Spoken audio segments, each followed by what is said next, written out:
Hello' guys, welcome to daily Assam job. আপুনি কি বেংকত চাকৰি বিচাৰি আছে নেকি? যদি হয় তেনেহ'লে সুখবৰ, কিয়নো ইতিমধ্যে ইউনিয়ন বেংকৰ তৰফৰ পৰা এছিষ্টেণ্ট মেনেজাৰৰ পষ্টটোৰ বাবে নটিফিকেশ্যন জাৰি কৰা হৈছে। টোটেল পষ্ট আছে 500 আৰু আপোনাৰ চেলাৰীটো হ'ব 48,000ৰ পৰা ষ্টাৰ্ট হ'ব আৰু আপোনাৰ লাষ্ট ডেটটো আছে 20/5/2025। আৰু এই পষ্টৰ বাবে মেনেজাৰৰ এই পষ্টৰ বাবে ইউনিয়ন বেংকত যিটো নটিফিকেশ্যন ওলাইছে এইটোৰ বাবে আবেদন কৰিবলৈ গুগলত যাই dailyassamjob.in চাৰ্চ কৰক। চাৰ্চ কৰি আহি এই পষ্টখনত আপুনি পাই যাব যে কোনটো পষ্টৰ বাবে কিমান ভেকেঞ্চি মুকলি কৰা হৈছে, কিমান আপোনাৰ কোৱালিফিকেশ্যন লাগিব। আপুনি গ্ৰেজুৱেট হ'লে আবেদন কৰিব পাৰিব।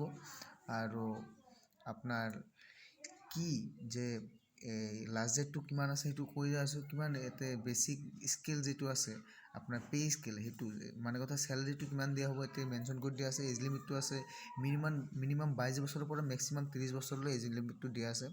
আৰু আপোনাৰ লগতে এজ ৰিলেক্সেশ্যন ইয়াতে মেনশ্যন কৰি দিয়া আছে।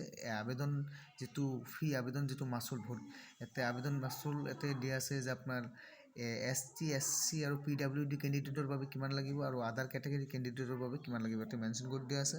আপুনি পেজত আহি সকলোখিনি ডিটেইলছ চাই লওক। আৰু লগতে যিটো আবেদন লিংক, অনলাইন লিংক যিটো এইটো লিংকটো দিয়া আছে, আপুনি তাৰ যোগে অনলাইন যোগে আবেদন কৰিব পাৰিব লিংকত ক্লিক কৰি। আৰু লগতে আপোনাৰ অফিচিয়েল নটিফিকেশ্যন PDFখন ইয়াতে দিয়া আছে, আপুনি ডাউনলোড কৰি লৈ নিজে ভালকৈ পঢ়ি চাই ল'ব পাৰে। ধন্যবাদ।